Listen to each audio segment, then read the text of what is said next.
What's going on, you guys? It's your boy JT. I am a fourth year medical student. So sorry I've been away for a while. I've been traveling. I've been all over the place. Just got into a new apartment.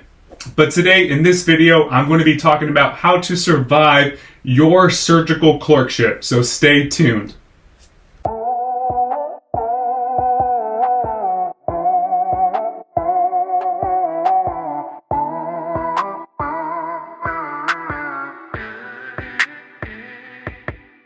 So I'm just going to be talking about my personal experience. Your experience might vary a little bit depending on what location you are. I am in California, so I was in Stockton doing my 12-week surgical rotation. And typically it is divided up into 4 categories: general surgery, vascular surgery, trauma surgery, and I believe surgical ICU. So depending on how long you're going to be doing your rotation, it's going to be how long you're going to be doing these 4 different rotations. So for example, if you're only on for 4 weeks, you will do 1 week of vascular surgery, 1 week of general surgery, 1 week of trauma surgery, and another week of surgical ICU. My personal favorite was trauma surgery. I was able to be super hands-on, especially in the emergency department. The residents were kind enough to show me how to do laceration repairs, how to inject numbing medication, how to even run a small, simple code.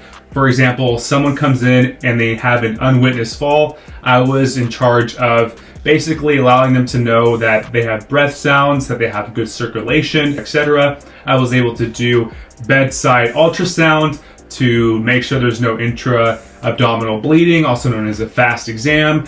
And during rounds, we were able to talk about the patient, so we were able to get a good mix of medicine while we were in there as well. As far as the timing goes, it all depends on your resident. For the most part, trauma surgery is a 12-hour shift, so you're there from 5 a.m. to 5 p.m. For general surgery, you're basically going to be pre-rounding on the patients, and you're going to be doing something what we call bird dogging. Now, I'm not exactly sure why they call it bird dogging. However, you are basically at the bedside of the patient in the SICU or in the pre-operative area, and you allow the patient to know, hey, I'm the medical student. I'm going to be letting the medical team know when you're going to be rolled into the operating room so that we can take care of you.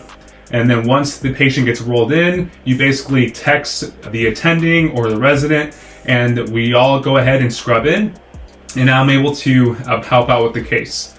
Our job as medical students is really dependent on what the general surgeon will let you do. So for me, my general surgeon attending allowed me to retract, they allowed me to close, they allowed me to inject medication such as lidocaine, which was super awesome. And after the procedure was over, I basically was the first person that they saw once they woke up. I allowed them to know that everything was fine, and if they had any complaints like nausea, pain, or vomiting. For vascular team, it's a little bit different. You basically are creating fistulas for people who have end-stage renal disease, or you're doing some other type of vascular repair, and those are pretty light. So you're basically in clinic from 8 a.m., you have some cases throughout the day, and then around 3 p.m. you're done. During surgical ICU, the timing's a little bit different, but you basically start around 5:15 in the morning, you pre-round on your patient, you present, you go see the patient, you ask them how they're doing, if they've pooped, if they peed, depending on what the patient's there for. Most of the time, they're going to be there for a post-operative procedure that's really intense, such as rib plating or something like that. But sometimes these patients could be brain dead. So you basically have to present to the attending in an organ-based system. For example, neuro he's on propofol, he's still alert and oriented times 0, and he's intubated. And then system for the heart, cardiovascular wise, his blood pressure's been low, he's currently on 5-Levophed, etc. Going down by an organ-based system. So if you don't know how to present in an organ-based system, go ahead and look it up. I'm sure there's documents on Google. In order to make time for studying, it's kind of difficult, but you basically can be doing flashcards or Anki. I personally am able to do questions during bird dogging. So for example, a patient could be sitting in the ICU or sitting in the post-operative unit for 2 hours. And this is a perfect time for me to pull up a computer and do some UWorld questions or do some AMBOSS questions. So definitely make utilization of the time that you have while you are in the preoperative area. Typically, since I had 12 weeks, I was able to do 20 questions a day, and I was able to finish the question bank, I think around 500 questions, relatively easy and on time. One of the best things that I really loved about my general surgery rotation is basically I've never felt more like a doctor than when I was in the trauma rotation in general surgery. Basically, the team would basically tell me, hey, this is the plan for this patient. Go ahead and let the nurse know X, Y, and Z. I would go to the nurse, hey, my name is Julian, I'm a medical student, and this is what the plan is for Mr. Smith, etc. I was able also to do laceration repairs, which means working with my hands. I definitely need to do something with my hands, regardless of what I end up doing or specializing in. So whatever I end up specializing in, I need to work with my hands. I learned that during first OBGYN, but secondly, again, reinforced it during my trauma rotation and my general surgery rotation.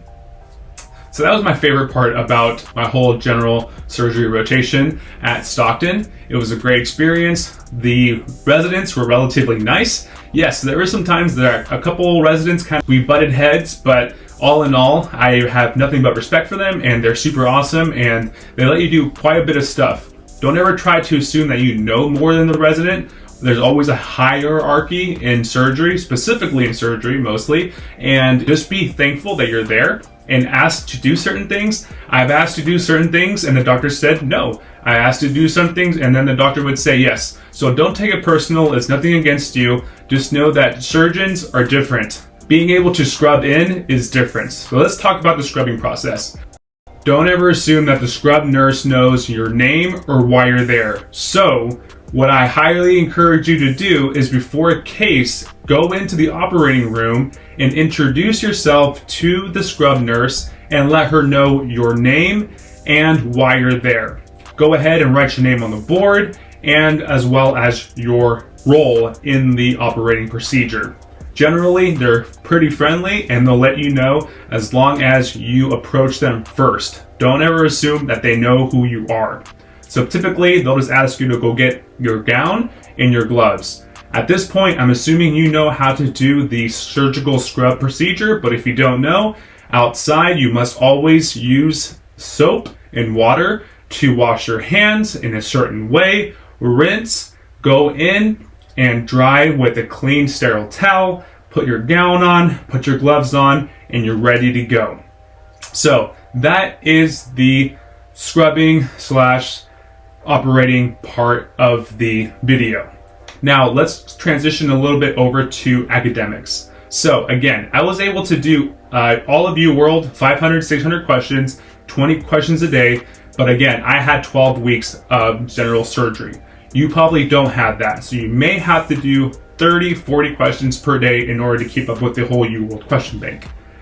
For me, I highly encourage you to do all of the NBMEs for the surgical portion or subject.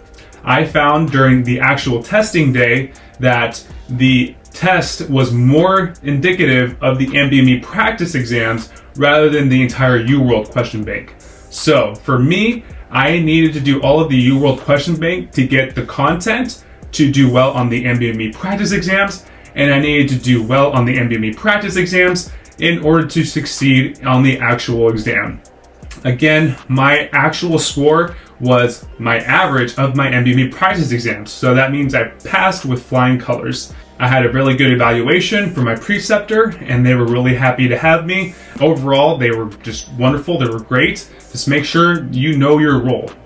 So that's pretty much all I have for you guys today. Again, I am a 4th year medical student. It is March 2025 as of today, and I will not be applying for this year's match cycle, but for the next year's match cycle. So stay tuned for just updates on my life, what's going on. I'm obviously in a new location, back at Oakland, a certain hospital down here, and I'm loving it. And I'm doing my 4th year rotation. I'm currently at the end of my week of cardiology, and the next step for me is step 2. So stay tuned. I will be doing a video on how I study for step 2 and even in a test score reveal. So Again, if you haven't subscribed to my channel, go ahead and hit that subscribe button down below.